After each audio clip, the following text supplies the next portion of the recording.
2च फक्त मिनिटात मी एक्सप्लेन करते.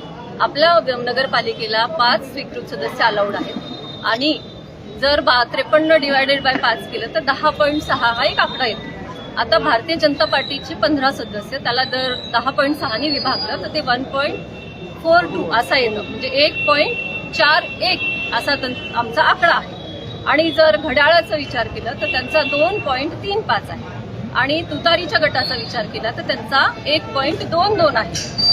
तर पूर्णांकांचा विचार केला तर घड्याळाच्या गटाला 2, भारतीय जनता पार्टीला 1 आणि तुतारीला 1 हे पूर्णांकानुसार येतं. जो 5वा सदस्य आहे तो अपूर्णांकानुसार घ्यायचा असं घटनेत लिहिलेलं आहे. असे पत्र आमच्या गटनेत्यांकडे आदरणीय मुख्याधिकारी आणि कलेक्टर साहेबांनी देऊन ठेवलेलं आहे.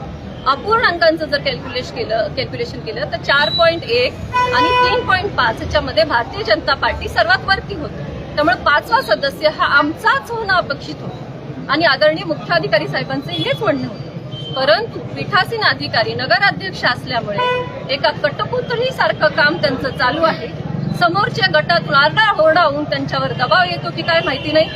त्यांनी 5वा सदस्य पण घड्याळाच्या गटाचा डिक्लेअर करून आमच्यावर अन्याय केलेला आहे.